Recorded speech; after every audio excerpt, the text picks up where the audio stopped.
Hi, thank you for joining. This is Rebecca Moorhead, and you're listening to More for Your Practice, sponsored by Practice Manager Solutions. If you're a practice manager, a doctor, or administrator looking for more support and more ideas on how to best manage your busy medical practice, then you're in the right place. And today I am excited to be talking with actually two guests. So I get two for the price of one today with Samara Keaton and David Keaton of Millennia Patient Services. And we're going to be talking about revenue cycle management. We're going to be talking about collections, what's the best process for your practice. So get out your notebook and take some notes because we've got two wonderful guests today. Samara is the Chief Operating Officer for Millennia Patient Services, and David Keaton is the Chief Financial Officer. He's also a CPA licensed in the state of Georgia. Well, welcome both of you. I'm so happy to have you. Well, it's great to be with you, Rebecca. Glad to be here. Well, I tell you, I've got a lot of questions for you, and I'd like to get started. If you're ready, I'd like you to maybe talk about revenue cycle management, this term that we're hearing in the industry today, and what that means for a practice today. Absolutely. Revenue cycle management in any industry is the whole process of the sale or service being rendered and then getting all the compensation you were supposed to get back. Okay? And to most industries that have been factored or financed or done with anything over the course of time, they have enjoyed really good tools for revenue cycle health and management. The only industry that's had a terrible time has been medical.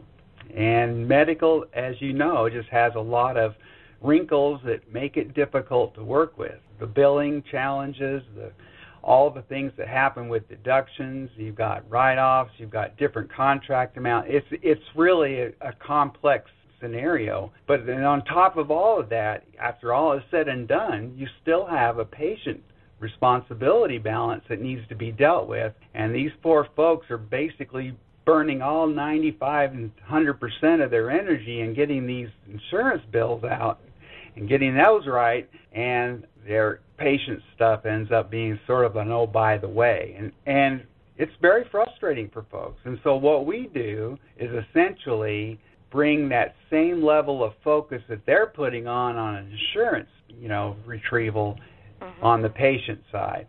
And we are completely and totally working with the patient and the education process of the patient, and especially maintaining and managing that patient relationship. Yeah, one of the things we have found on most phone calls, since we have a large call center that we both call out to the patient and we have patients calling in so we can explain the medical bills to them, it's amazing how many patients don't understand how the insurance works.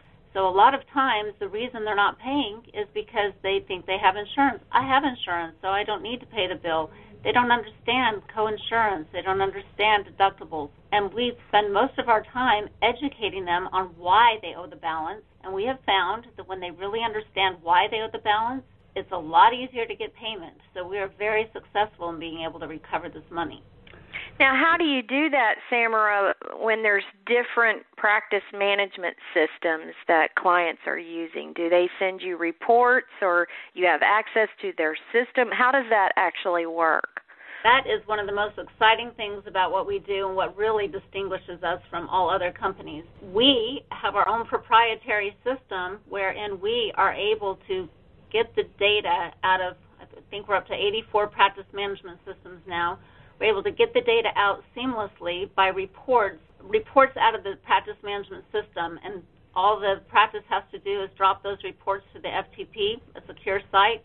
Mm-hmm. We take those reports, and we have a program that takes all of that information, puts it into our system so that we have access to it at a line item detail level, so we can literally talk to the patient as an extension of the practice by basically having knowing the location they were seen, the procedures that were done, the doctor that performed the procedures. We have everything at our fingertips, and all of our people that are working are medical experts. I mean, they have billing, coding, that kind of experience. Yeah, no one's going to be calling on gym memberships or any of that kind of stuff.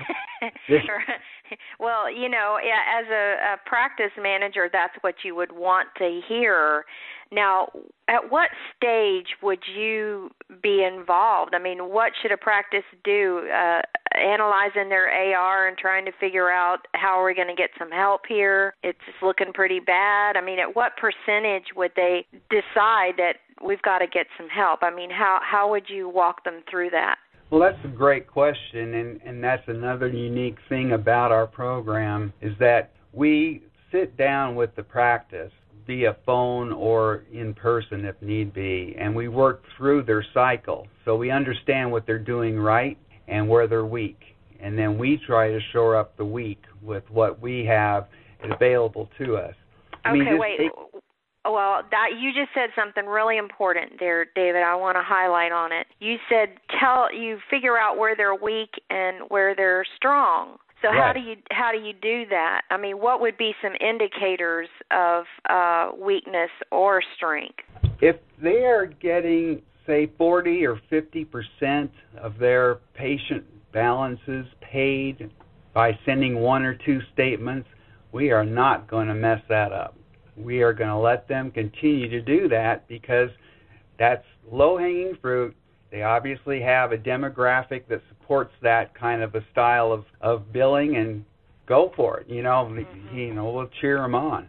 But instead of having that only option after, say, two statements, they say, okay, now I've got to send a letter, or I've got to threaten, or now I'm going to go to the collection side of the coin.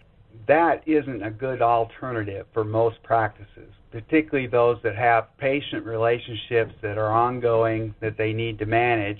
It just gets them in a real quandary. And so then they're looking at basically either collections or writing it off. And what we do is we say, look, that's where you give us the ball. We're going to keep it open. We're going to take these accounts and work them like you would if you sent those first two statements. So imagine any practice manager, all you got to think about what kind of incoming calls do you get when you send out statements. And 9 times out of 10 say that I can talk to 8 or 10 patients a day, but I have to go through and explain the EOB and explain this and explain that. Well, imagine a call center of 60, 70 people that can all do that for your practice management, And so now they have got a whole staff, as it were, to do that educating of the patients, and it's remarkable the level of recovery that we get by picking up the ball, say, at the third statement level. And it's not just the incoming calls that come in. We are actively outbound calling. Now, we have found that it takes at least 17 phone call attempts before you're able to talk to a patient even once on the phone. Most practices don't have the time to call until they're able to get the patient on the other end. And additionally, we work evenings and weekends, Saturdays, which is the best time to get a hold of the patients, which are the off hours for most practices as well. Mm-hmm. So it's great for a patient. They can call up on a Friday night at 8 o'clock, and when they get the mail and have a question about their bill, and we're right there to answer the question. And then the outbound calls we make is basically, these are accounts now that are 60 days old. We want to make sure you received your statement, any questions, and then we go through and explain the process and why they owe it and procure payment. And it's so successful. Yeah, but people, honestly, think about your own life. When you know you owe it, most people will pay it, and there's an affinity between the doctor and the patient anyway. So all we need to do is nudge them into the understanding zone and then work out the best way for them to deal with it. If it's a budget buster, we work out payment programs that are in line with what the practice is comfortable doing.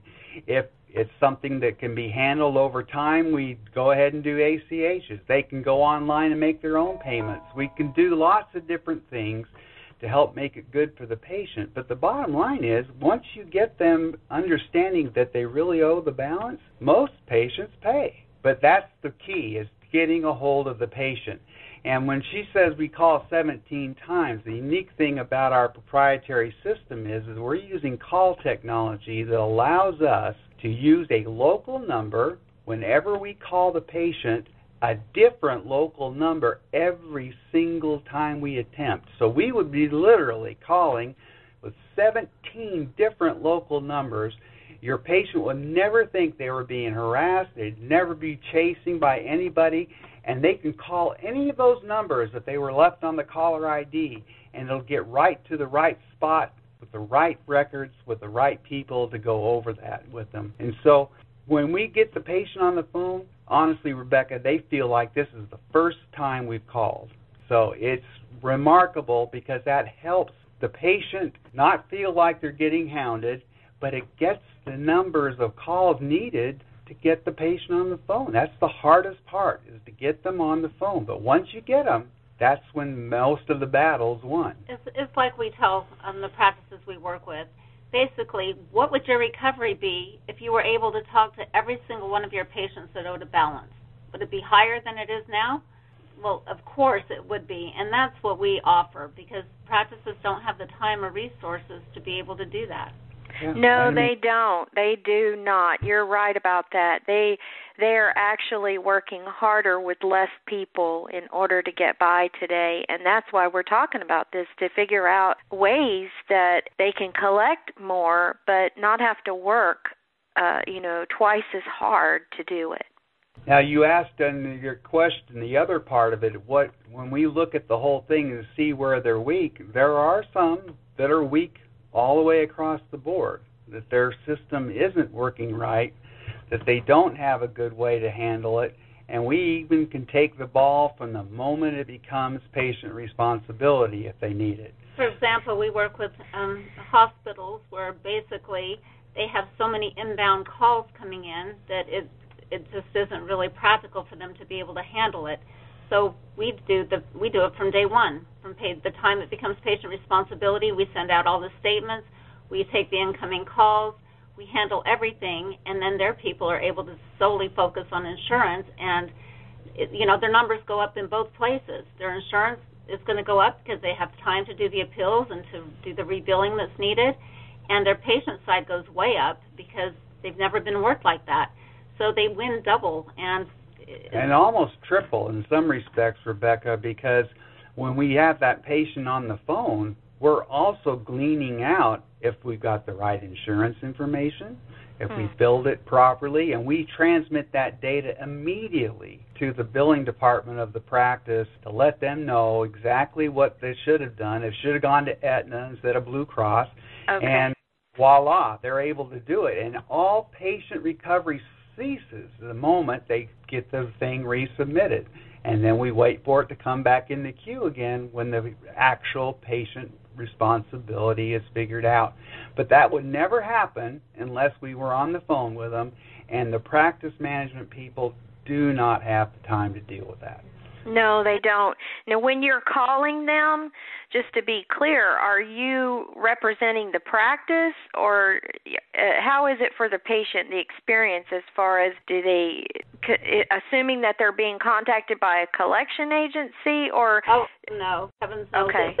We represent ourselves as a patient bill processing center, so we're calling on behalf of the practice name, and we are the patient bill processing center for that practice. So really just an extension of their AR department, and it seems to work very well. We record every phone call, so the practice is able to hear every single phone call if they'd like to. Oh, that's nice.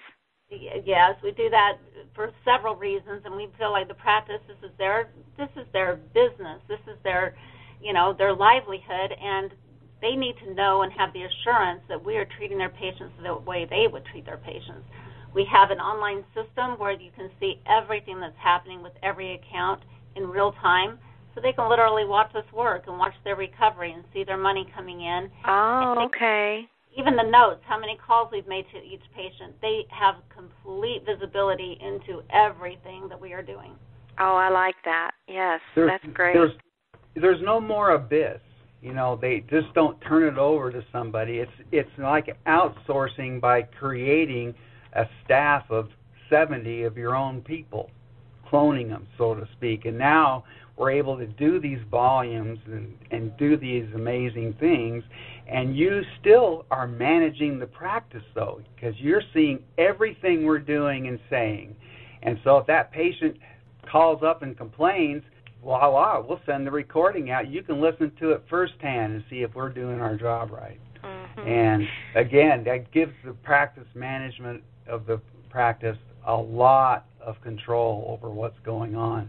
So how does a practice handle if you're working that end of it for them? How do they handle the phone calls that come in where a patient's still inquiring about that? Do you instruct the practice to tell them to call you, or how do you deal with that? Most of the time they refer them back to us. And, in fact, with some of our larger practices that we work with, they basically, when you call their main number, it'll say for billing questions, for patient billing questions, press 3 or whatever the number is, and it goes directly to our call center. So they're not great.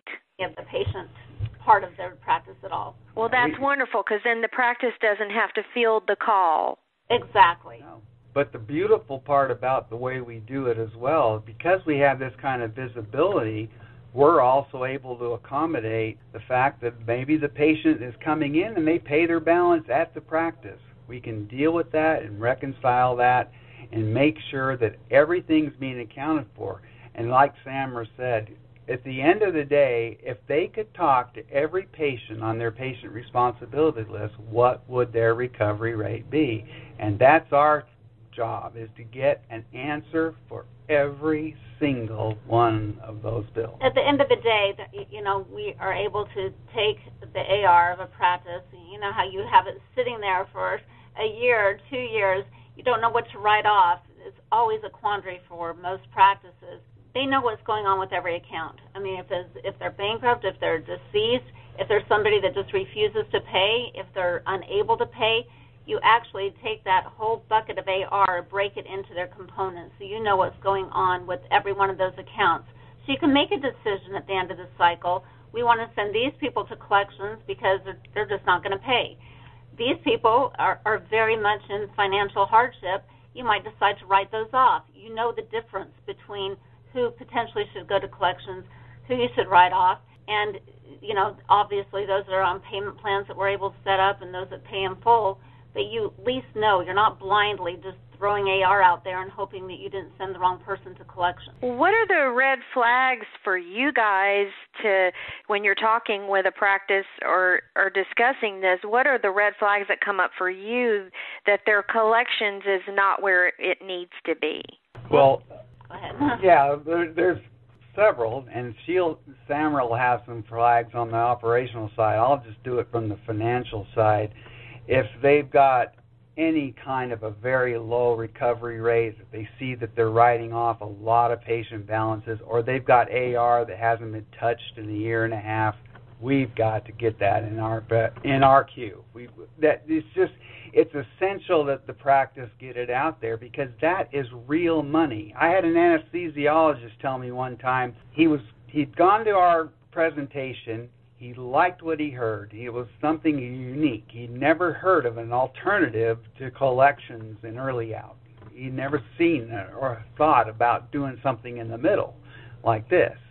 Mm-hmm. So he gets in his car, he's driving back to his office, and a patient calls him on the phone, and basically he had a $2,800 patient responsibility invoice.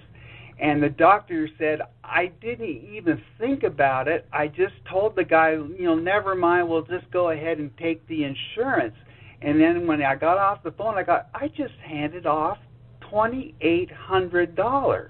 Now, he could still make adjustments to help that patient out. Could you make a payment of $100 a month, or could you pay half of it now and do the rest of it the next quarter? All kinds of options available. Doesn't put the doctor in that uncomfortable position of having to make those kinds of on-the-spot decisions. But he couldn't believe it. He just honestly, Dave, I just handed out $2,800 without even thinking about it.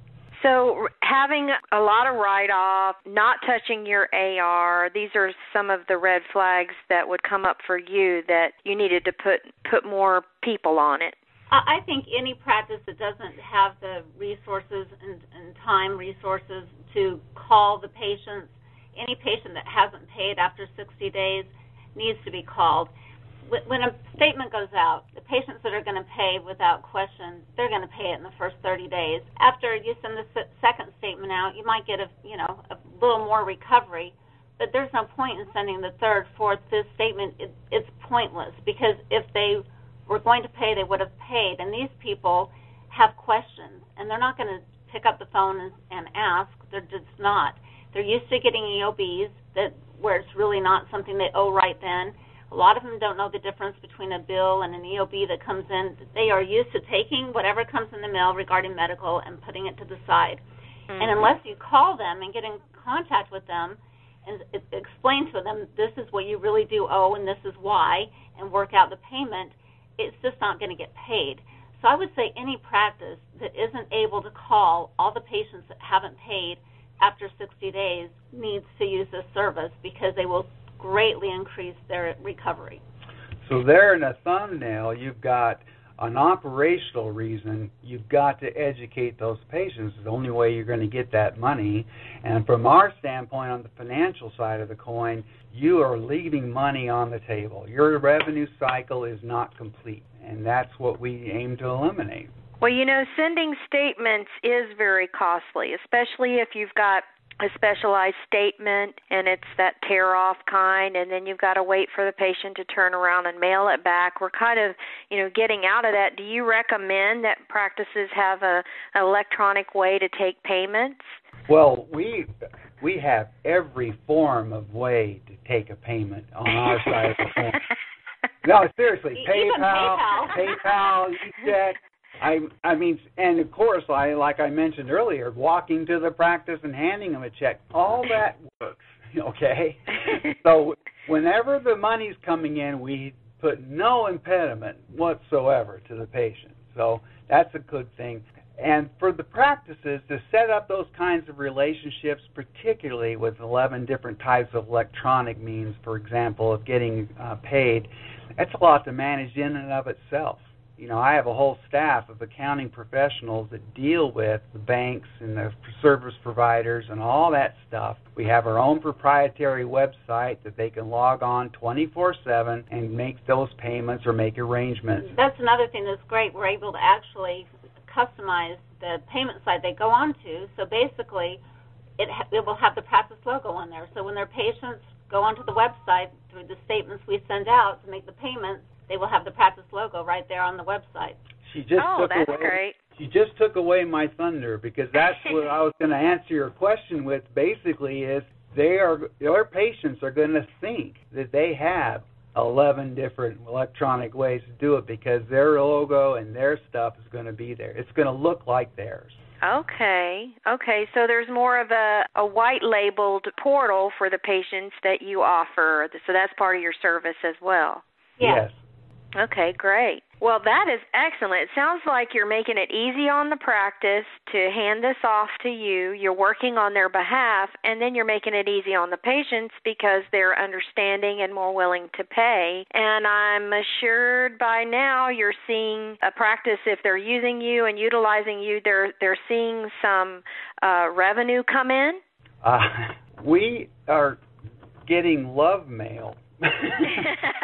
And let me tell you another one, though. This will blow your mind. I don't know, when you have some practice management professionals that have been doing it a long time, they'll probably understand this. But we had one guy who'd been doing his practice management for 31 years. And when we just installed the ability to make payment plans and to manage that and make it easy for the patient and explain this thing, he started getting thank you letters for his statements, for sending it out and taking the time to help him. He started framing them. He'd never had a patient call him up and thank him for his invoice and taking the time to explain it. And he didn't do it. We did. Wow. But they think he did. But the lift that we are able to give the practices is significant. Oh, it is huge. We 2-3 times what they were making before, and that's even after paying our fees. You know, it's one of those knock on wood sometimes because you just are amazed at what can happen. But let's say that you send out 2 statements, and so you get 40% of your recovery paid in, so there's 60% still hanging out there. Imagine getting 30, 40, 50, 60% of that collected on top of what you've already brought in the door. They are really seeing the effect of this part of the revenue cycle, and it's real numbers, and people are just blown away at how much money we're bringing in. And keeping the patient relationship intact. The patients are not in collections. The calls that we give are customer service calls. They are not collection calls. So we're able to work out the situation with them. A lot of times we're getting secondary insurance that the practice can rebill. We're unlocking that money that is tied to those patient receivables. Wow, I like this. I think this is a win-win for everybody. It really is. You know, you hear that a lot sometimes with the win-win-win thing, but this is one of those situations. Medical has needed this forever, and we finally got the way to do it. And it gets back to that technology point, Rebecca. Getting the data, line item data, out of the practice management system is critical in explaining an EOB to a patient. And so that's where we excel. We pull that data out with those reports that Samra mentioned. We get the clear information. Our medical professionals are on the phone with the patient, and they get to explain to the patient that wonderful document that they get from the insurance company. It's so informative about what they got paid and what they didn't pay and what they owe. And we walk them through it, help them understand it, and they go, oh, wow, okay, so my whole deductible for the year on our program got hit with this particular doctor's office. And so, yeah, I owe $400 because that's my deductible. Okay, I understand. And then they work out the terms of payment, and voila, it's happened. And that's $400 that comes into the practice. Fantastic. Yeah. Well, I told you this interview would go by fast, and it surely did. You two have been delightful, and I've learned a lot about even collecting that from talking with you. So tell everyone how they can reach you. Well, I'll let Samra handle that because she's the piranha of paperwork, I thought. You can go directly to our website at www.mpsonlineservices.com. This is mpsonlineservices.com, or simply call our 800 number, 888-531-6406. We'd be very happy to work with any of your listeners. Fantastic. Well, I thank you. Thank you, Samra. Thank you, David. Both of you, this has been an interesting and lively discussion about revenue cycle management. And if anyone listening today has any more questions related to managing your practice, feel free to email me at info@practicemanagersolutions.com or visit us online. I'll be back again next week on Wednesday, and until then, I hope you have a great week.